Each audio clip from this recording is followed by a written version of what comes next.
Oh, I see that. A party of explorers from our region have just returned from a trek on the roof of the world to raise money for polar research.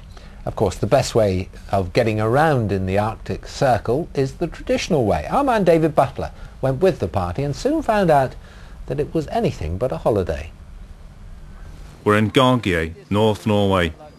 For the next 5 days we will have 250 kilometres to travel, with 4 dogs and a wooden frame held together with string.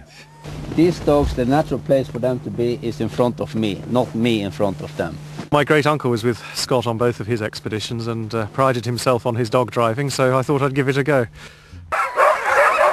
The first day would take us up into the mountains, where the weather is notoriously variable.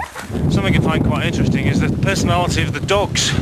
As soon as we go uphill, they actually turn round and look at you, as if to say, you know, why didn't you get off and push? I took their advice. I had to. I was too heavy, I had too much equipment, and my lead dog turned out to be lame. Although it was -15, I was too hot and dehydrated. I was the worst affected, but thank goodness it wasn't just me. Very painful. A bit tiring, really. I think probably from the first time I was jealous of people much smaller and lighter than myself. Phil had trained for months on Lowestoft Beach, but not in the art of reassurance. That was the easy day. Well, they all start you out easily, so the worst is yet to come. Next morning, harnessing their team is Jane, a teacher from Cambridge. Doesn't it matter? I'm not doing badly at the sledging. It's just when I have to do all this thing with harnesses, I'm rather uncoordinated. I'm given a new lead dog and the sun is shining. When this is going well, there's no better way to travel, but not as fast as some. Somebody's sledge has just gone past without the driver. It's Jane, and once she finds her dogs, we're off again. I may now be sledging, but I haven't quite earned the respect of my new lead dog. You beat on your foot. That means you're not in charge of the team. He is. Sorry, Dave. Good boy, okay? Good boy. David Butler, BBC Look East, Northern Norway. Actually, Dave's quite a big lad to be pulled on a sledge, isn't he? I can understand why those dogs were looking back. Oh, don't be rude. We're having the second part of Dave's adventure on the programme tomorrow night. Yesterday we were in the frozen north with some people from this region on an extraordinary journey.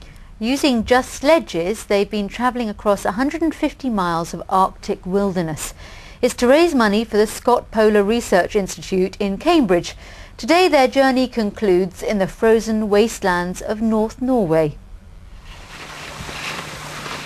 We head into the Norwegian wilderness of Finnmark, crossing its largest frozen lake. The idea for this expedition was David Wilson's. He's a fundraiser for the Scott Polar Research Institute in Cambridge and an expert on polar history. So how's it going for you, David? Oh, slow, but it's okay. It's always one of those things people knock Scott for not using dogs, because Amundsen, of course, was so successful in using them to get to the South Pole. But at the time it wasn't particularly obvious that dogs were the best means of polar travel. He'd have appreciated this. I think he was always having to look for imaginative ways to raise money, and this is certainly one of those. This was exhilarating, but it just got scarier. We're just going along a river, and it's supposed to be a frozen river, but it's not completely frozen, which is a bit worrying, to be honest. I think everybody was going along thinking, this Pretoria is mad. It's the lightest that I've used my snow brake all week. I was frightened of going through. I was visions of somebody disappearing in front of me. But that was a great day. That was a good day. I'm really sorry it's over. But is this really about charity, or is it just a way of freeloading a holiday? I could easily just, pass the question back to you and say, did you have a really kind of nice, easy time of it? No. I'm sure. Well, and I don't think anybody else has. I can promise everybody who's donated every single pound out there that they have had sweat, blood and tears for that pound. Not only has Emma helped the charity, but the experience has helped her. It's given me time to think about things, get things into perspective. You know, you're on your own all the time. You can think about things. Believe it or not, without all the hard work, it's very relaxing. David Butler, BBC Look East, inside the Arctic Circle, North Norway. Are they aiming those at David? I think so. A very good idea, I suspect, as well. Raise lots of money, though, which is very good. Absolutely, yes.